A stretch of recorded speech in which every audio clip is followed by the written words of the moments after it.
Welcome class fifth Sakina public school. Science में हमारा chapter fifth चल रहा है, गुड हेल्थ इस चैप्टर का नाम है। और इसमें अब जो लेक्चर है वो ये 10वां है। कल हम बात कर रहे थे कम्युनिकेबल और नॉन कम्युनिकेबल डिजीज़ की। कम्युनिकेबल डिजीज़ में हमने आपको बताया था कि कम्युनिकेबल डिजीज़ में जो जर्म्स हैं वो हमने उनको कैटेगराइज किया था। 3 तरह के हैं, बैक्टीरिया हैं, वायरसेस हैं और प्रोटोजोआ है। तो इसके बारे में हमें कुछ थोड़ा सा बताया भी था। उसके बाद आगे बात बढ़ रही थी वो इस सिलसिले में कि मोड ऑफ ट्रांसमिशन क्या होता है। मोड ऑफ ट्रांसमिशन मतलब किस तरह से ये एक बीमार आदमी से दूसरे तंदुरुस्त आदमी में पहुंचते हैं, उसका मोड, उसका तरीका, उसका ज़रिया क्या है। तो ज़रिए में आते हैं सबसे पहले एयर, दूसरे नंबर पे आते हैं इन्फेक्टेड फूड और वाटर, तीसरे नंबर पर आता है इंसेक्ट बाइट्स और चौथे नंबर पे आता है डायरेक्ट कांटेक्ट। जैसे कुछ वायरसेस ऐसे हैं जो डायरेक्ट कांटेक्ट से बीमारियां पैदा करते हैं, जैसे इन्फ्लुएंजा है, कोल्ड है, नज़ला ज़ुकाम जिसको कहते हैं। डायरेक्ट कांटेक्ट से कहीं पर भी ये वायरस किसी बीमार आदमी के ज़रिए छोड़ा गया हो और वहाँ पर हम हाथ रखें, नाक को छुएं, तो it will reach the healthy person. Air के ज़रिए जो फैलने वाली बीमारियां हैं उसमें कॉमन कोल्ड है, इन्फ्लुएंजा है, डिफ्थेरिया है एक बीमारी, और हुपिंग कफ है। एयर के थ्रू इसके जर्म्स एक जगह से दूसरी जगह पहुंचते हैं। दूसरा है इन्फेक्टेड फूड और वाटर।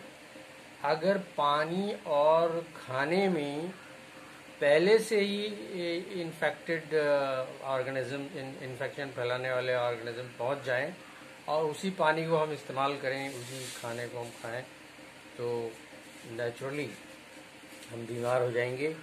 और इन खाने और पानी से पहुंचने वाली बीमारियों में या बहुत खाना जो है वो अच्छी तरह से ना पकाया गया हो, इम्प्रॉपरली कुक्ड जिसको कहते हैं, और हाथों को खाना खाने से पहले अच्छी तरह से ना धोया जाए, साफ सुथरा ना किया जाए, तो हमारे हाथों में बहुत सारे जर्म्स रहते हैं। हम खाने के साथ साथ उनको भी खा लेते हैं, पीने के साथ साथ उनको भी पी लेते हैं और इस तरह हम बीमार हो जाते हैं। डायरिया इसमें सबसे कॉमन डिजीज़ है जो इन्फेक्टेड फूड और इन्फेक्टेड वाटर से आती है। डायरिया का मतलब है बार बार लूज मोशंस का होना, वाटरी लूज मोशंस का होना। इसमें बहुत सारे वाटर यानी बॉडी का जो प्रेशस वाटर है उसका लॉस होता है और बहुत सारे इलेक्ट्रोलाइट्स, बहुत सारे नमकियात, बहुत सारे नमक सॉल्ट्स भी इस वाटर के साथ लॉस होते हैं और बड़ी कमज़ोरी आ जाती है। और अगर इसे वक्त पे कंट्रोल ना किया जाए तो डेथ भी हो जाती है because of loss of large quantity of water.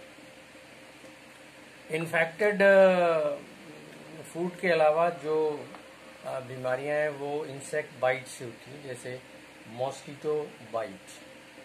Mosquito bite बड़ा कॉमन है। मॉस्कीटो बाइट से हम लोग बचते नहीं हैं, कहीं ना कहीं वो अपना निशाना हमको बना ही लेते हैं। और अगर उनके पास अगर इन्फेक्टिव स्टेजेस हैं मलेरियल पैरासाइट की, डेंगू की, तो फिर वो हमको दे जाते हैं। तो ये इंसेक्ट बाइट है। तो इंसेक्ट बाइट में ये हमारे बॉडी में पहुंच जाते हैं, हमारी बॉडी में डेवलप होते हैं और फिर हम इसको डिस्ट्रीब्यूट भी करते हैं। जब हमें कोई दूसरा मच्छर काटता है तो हमारे ब्लड के साथ साथ ये इन्फेक्टिव स्टेजेस भी उस मॉस्किटो में पहुंच जाती हैं और फिर वो मॉस्किटो जब किसी तंदुरुस्त आदमी को काटता है तो उसमें भी ये इन्फेक्टिव स्टेजेस पहुंचा देता है और इस तरह से ट्रांसमिशन होता है इंसेक्ट बाइट के ज़रिए। और चौथा है डायरेक्ट कांटेक्ट। हमने आपको बताया था डायरेक्ट कांटेक्ट में chicken pox, measles, common cold, whooping कफ, ये सब स्प्रेड करती हैं डायरेक्ट कांटेक्ट से। अगर किसी बच्चे को whooping कफ है, काली खांसी जिसको कहते हैं, और वो किसी दूसरे बच्चे के मुंह पे ही खांस रहा है तो समझिए कि जो जर्म्स हैं उसकी बॉडी में पहुंच जाएंगे। ये डायरेक्ट कांटेक्ट है। इस तरह डायरेक्ट कांटेक्ट से भी बहुत सारी बीमारियां जो हमने अभी आपको नाम गिनाया है, whooping कफ, चिकन पॉक्स, मीजल्स, ये सब direct, influenza, cold, common cold, ये सब डायरेक्ट कांटेक्ट से बीमारियां होती हैं। तो कम्युनिकेबल डिजीज को कैसे रोका जा सकता है? प्रिवेंशन। तो प्रिवेंशन में सबसे जरूरी चीज है हम साफ रहें, हमारे आसपास का माहौल साफ रहे, हमारा घर साफ रहे और हमारी सोसाइटी साफ रहे। इसको कहते हैं हाइजीन।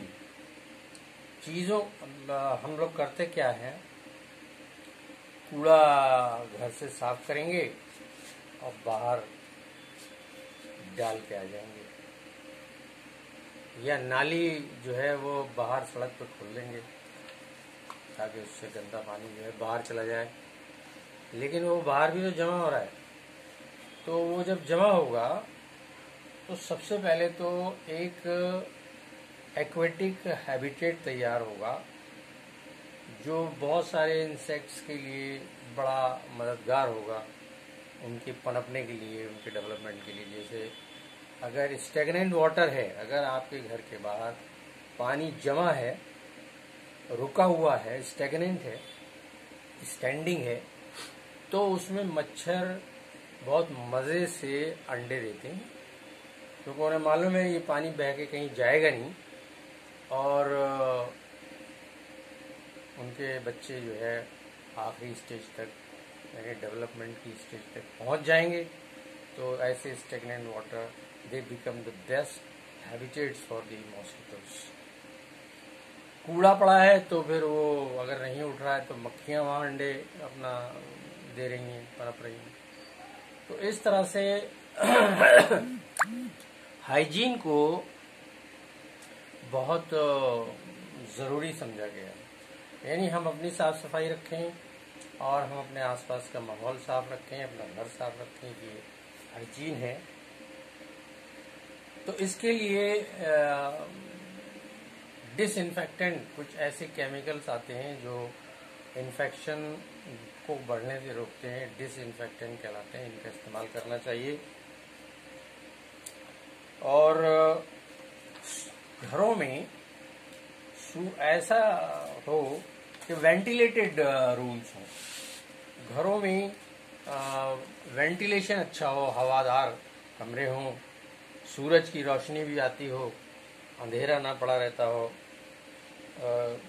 और जो भी हमारी जो बेडशीट्स हैं और जो हमारे गद्दे हैं उनकी भी हमको वक्तन फवक्तन सफाई करनी चाहिए, नहीं तो उसमें बहुत सारे जर्म्स डेवलप करते हैं। और पानी को जो हमारे इस्तेमाल का है, जो पीने लायक पानी है, उस पानी को हमें बंद कंटेनर्स में स्टोर करना चाहिए ताकि उसमें कोई किसी चीज़ के कोई एग्स आके ना गिरें या और कोई गंदगी आके उसमें ना गिरे। और वाटर को बॉईल करके, प्योरीफाई करके, ठंडा करके रखना चाहिए फॉर ड्रिंकिंग पर्पस। इस तरह से उनमें बहुत सारे जर्म्स जो हैं वो उनकी डेथ हो जाती है, मर जाते हैं। और जो वाटर कूलर्स हैं, जो डेजर्ट कूलर्स हैं, गर्मियों में इस्तेमाल होते हैं ठंडी हवा के लिए, उनके जो वाटर टैंक हैं उनमें बहुत लंबे समय तक आप पानी का भराव ना रहें और उनको वक्तन फवक्तन साफ करते रहें, निकालते रहें, ताकि उनमें मच्छर अपना घर ना बना लें, क्योंकि मच्छर जो हैं वो बहुत आसानी से ऐसे रुके हुए पानी में, हमने भी आपको बताया था, रुके हुए पानी में अंडे देते हैं और मज़े से वो उसमें डेवलप करते हैं। तो इस तरह से कई चीज़ें हो गई प्रिवेंशन। उसके बाद एक चीज़ है वैक्सीनेशन। तो वैक्सीनेशन के बारे में बात करते हैं।